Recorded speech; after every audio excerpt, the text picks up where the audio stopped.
Hi, I'm John Witt, and today I'm going to share with you why knowing the purpose behind why you do your business can propel you to greater levels of success. But first, I want to ask you a really important question. Have you ever stopped to consider why you're working so hard? And if so, do you ever ask yourself, is it really worth all the effort?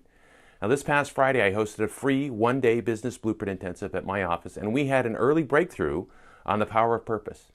We actually had quite a few breakthroughs throughout the day. Breakthroughs on how values support faster and easier decision making for you and your team, and the 8-step vision setting process, and goal setting and removing strategic constraints to achieve goals faster. And if you're interested in a complete report on all the breakthroughs, I'll share how you can get a free copy at the end of this video. Now, when I was young, just out of high school, I moved out and began working. Now, I love my mother and father, but I wanted freedom to make my own choices. I put college on hold. Now, I don't necessarily endorse that process today, but that's what I did back then. And I was a little bit on the rebellious side. I had a good job that paid the bills, and I didn't need much more than the bare necessities of life: food, clothing, shelter. And food was cheap back in the 70s. You could get 10 boxes of macaroni and cheese for $1. I never needed a big wardrobe, so most of my income went to rent and fun. And my motorcycle was my transportation to and from work and anywhere else I wanted to go. Much of my life was living for me in the moment. Can you relate? Now, many of us experience this season in our lives, maybe not quite as extensive or wild as I did, and it usually occurs right after high school or right after college, when you can shake off the shackles and get out from under the rules and procedures defined by your parents. So one time my best friend Ron told me I was flat out crazy. It was right after we had spent a half an hour one afternoon zipping across town through traffic on my motorcycle, and he was on the back. And yes, it's true that we both had helmets, but the reality is that cars and motorcycles don't always play nice together. And we made it across town, but Ronnie never again sat on the back. You see, I didn't have much purpose at the time. I worked to earn money to meet my minimal needs: food, clothing, and shelter. And even then, I invested as little as possible so that I could spend the rest of what I had on all sorts of what I called fun activities. Now, for many of us, this is the first taste of free will, and we try to take advantage as much as possible, some more than others. Then at 25, I got married, and there was more than just me. And at 28, my son was born, and my purpose began to emerge. The shift started with my wife. Getting married was a big shift. As soon as another one becomes important or even more important than yourself in life, your purpose shifts. You know, she's 21 and fairly able to take care of herself, at least as much as any 21-year-old can. A baby, though, that's really different. A child, a baby, that brings a whole new definition of purpose. And we added 2 more to the nest over the next 6 years. And at one point, we did the family portrait thing. And I took the picture of the 3 kids. I think they were 5, 9, and 11. And I set them up as a screensaver on my office computer. And as people came into my office or strolled by where I was working, they would see the picture and ask if they were my children. And I'd say, yep, that's why I'm working for a living. It wasn't about me anymore. As an individual, I didn't need a whole heck of a lot. But my children, they needed everything. Putting in long hours every day, it's for the kids. This is a really strong connection to my purpose. Now, who actually understands their purpose initially? I know I had to figure it out over time. And recently, a good friend of mine and psychologist, Julie Hemlick, shared that the definition of purpose is love and contribution. And my mentor, Brian Tracy, he uses a simple question to help clients begin to clarify the love component of purpose. In its simplest form, it is caring and helping others. But I like the way Brian Tracy puts it. He says, describe the kind of world you want to leave to your children and your children's children. This is your purpose, to contribute to creating this kind of world. And I was able to relate intensely to this question. Without hearing the story above, though, some of the attendees at the intensive, they looked at me with sort of a quizzical look on their face. They were asking themselves, what the heck does this question about my children and my children's children have to do with my business?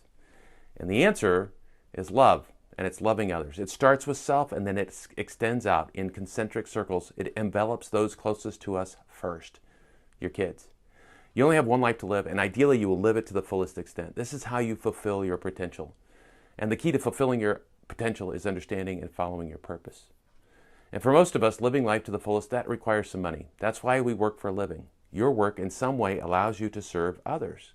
Your service might be several steps or people away from those that actually receive the benefit, but every job eventually serves others. And love is serving and helping others, and how you do that is your contribution. What you do to love and help others is your contribution. Zig Ziglar, famous motivational speaker, he says, you can have everything you want in life as long as you help enough people get what they want in life. You are one person with one life to live. You were created for a reason. This reason is your purpose, and your purpose is the reason you work, and it all comes back to love. Love is your purpose, to love others. There isn't much greater love than the love for one's children. And John in the Bible, John 5:13, there's no greater love than to lay down one's life for a friend. Love is what it's all about. And Brian Tracy's question is a great starting point. Clearly, you can add to it in any number of ways, but it positions your thinking for the love component of purpose. Your purpose gives you the power, the energy, and the armor to work through, in my case, all the corporate bureaucracy and push through all kinds of adversity. For me, my purpose was for my kids. And this is why knowing your purpose is so vital for your success. When the going gets tough or you get tired or burned out, if you aren't deeply connected to why you're doing what you're doing, it's too easy to get discouraged and just give up. But when you're connected to your purpose, that greater vision, that greater why, that'll inspire you to push through your challenges and keep moving forward. You'll be able to keep your eye on the prize. And I want my children to have a life of opportunity and joy and good health and straight teeth and love and relationships and a fulfilling career and security. At the time, I wasn't thinking about grandchildren then, but I am now. My granddaughter was born December 11th, and there isn't a day that goes by that I don't think about her. Now, even when you're collecting a paycheck from someone else, even when we're not the owner, we can still connect intently to our purpose. It's a grand mistake to think that you're working for someone else. You're always working to serve your purpose. D. Hock, he's the founder of Visa. He came up with this purpose statement. He wants a world offering the possibility of regeneration, of individuality, liberty, community, and ethics, such as the world has never known, and a harmony with nature, with one another, and with the divine intelligence, such as the world has always dreamed. Now, we're not always going to be as eloquent as D. Hock. Now, here's my challenge to you. Take a few minutes, maybe 15 or 30 minutes, and answer Brian Tracy's question. This is going to get you started. Describe the kind of world you want to leave to your children and your children's children. This is your purpose, to contribute to creating this kind of world.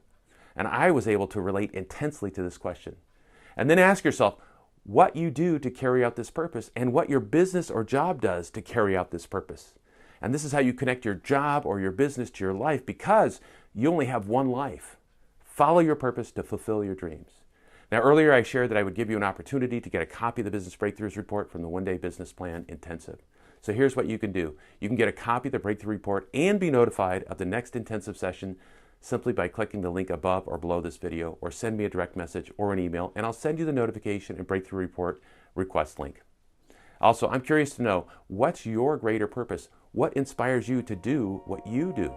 If you know what that is, please leave it in the comments below. I'd love to hear from you. Till next time, cheers to your success.